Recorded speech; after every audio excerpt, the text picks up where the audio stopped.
UP का सोनभद्र जिला एक बार फिर सुर्खियों में है। सैकड़ों बीघा धान की फसल तहस नहस किए जाने से नाराज किसानों ने डीएम कार्यालय पर जोरदार प्रदर्शन भी किया। विवाद धंधरौल बंधे के आसपास सिंचाई विभाग की जमीन से जुड़ा है। आरोप है कि प्रशासन ने सैकड़ों बीघा खड़ी धान की फसल को जेसीबी ट्रैक्टर लगाकर तहस नहस करवा दिया। कार्यवाही की जद में करीब 33 गांवों के हजारों किसान आए हैं। वहीं नाराजगी को देखते हुए सत्ता पक्ष से जुड़े जनप्रतिनिधियों ने प्रशासन की कार्यवाही में सीधा हस्तक्षेप किया है। भाजपा के सदर विधायक भूपेश चौबे खुलकर किसानों के समर्थन में सामने आए हैं।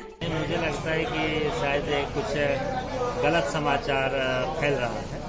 कोई किसी को बेदखल नहीं किया है। धधरौल बांध यहाँ का प्रमुख जल संग्रह का वो केंद्र है। उसमें हमारे तमाम जो कृषक भाई हैं उनकी ज़मीन धधरौल बांध के निर्माण में गए और उसके बाद वहाँ गरीब आदिवासी जो लोग भी ऐसे रहे जो भूमिहीन रहे, दिव्यांग रहे, उनको पट्टा भी मिला। उसमें वो खेती करते हैं, आगे भी खेती करेंगे। प्रशासन गई हुई थी, इस प्रकार का संज्ञान में आया तो उसके बाद वहाँ के ग्रामीणों के द्वारा, अपने पार्टी के लोगों के द्वारा हम लोग के संज्ञान में भी लाया गया कि वहाँ गलत ढंग से प्रशासन, जिनका नाम उस तरह से अवैध कब्जे में भी नहीं है, उनके भी खेती को नुकसान किया जा रहा है। तो खेती नुकसान न हो, ये हमारी प्राथमिकता है। इसमें अगर कोई भी शासन प्रशासन का कोई भी कर्मचारी अगर इस प्रकार कोई गलती करेगा तो उसको भी हम लोग देखेंगे। इसलिए आज अभी जिला प्रशासन के साथ बैठ करके कुछ बातें सकारात्मक दिशा में उसका समाधान निकला है। किसी किसान को कोई कठिनाई नहीं होगा। जो जोत बोड़ करता था वो जोत बो करेगा। किसान का एक आरोप है कि 2019 में उनको पट्टा मिला था 2024 तक, लेकिन उनके पट्टे को ही निरस्त कर दिया गया। अब पुनः पट्टा देने की बात कही जाए। ऐसा संज्ञान में नहीं है, एक बार मैं पता कर लूंगा। ठीक है, अभी पट्टा निरस्त और बाकी चीजों को लेकर के नहीं है।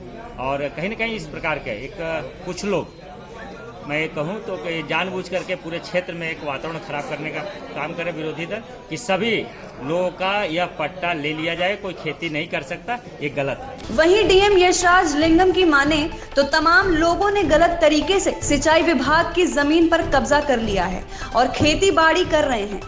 पट्टे की जमीन पर कार्यवाही नहीं की जा रही है। सबका नहीं हो रहा है। इसमें कुछ अपात्र लोग, कुछ बड़े काश्तकार, कुछ बाहर के जनपद के लोगों का भी इसमें कब्जा है। तो जिसको प्रथम चरण में उनकी कब्जा हटाया जा रहा है, उसमें कल भी कुछ कार्रवाई हुआ। तो ऐसे लोगों को चिन्हित करके उनके ज़मीन से कब्जा हटाया गया। जैसे कि किसानों का ये कहना है कि सिंचाई विभाग छद्म नाम से जो लोग अप्लाई किए थे उनको दे दिया गया है, जो वास्तविक किसान थे उनको नहीं दिया गया है। तो इसमें सिंचाई विभाग अगर दोषी पाया जाता है तो उनके ऊपर किस तरह कार्रवाई हुई और जो किसान खेती कर रहे हैं उनके ऊपर क्या कार्रवाई? नहीं, जो भी अगर नियम के विरोध किसी को अगर पट्टा दिया हो, वो तो विभाग के अधिकारी या जो भी कर्मचारी उसके लिए होंगे, वो तो जिम्मेदार है, उनके खिलाफ तो कार्रवाई होगी। कल सिंचाई विभाग ने हमसे प्रोटेक्शन मांगा था। तो पुलिस और प्रशासन के लोग इसमें सिंचाई विभाग की मदद के लिए खड़े थे, क्योंकि पट्टा सिंचाई विभाग से होती है। आपको बता दें कि सोनभद्र में उम्भा कांड हुआ था, जिसमें खूनी संघर्ष में 10 से अधिक लोग मारे गए थे। तब विरोधियों ने योगी सरकार को जमकर घेरा था। अब धंधरौल बंधे के आसपास की जमीन का विवाद सुर्खियों में है।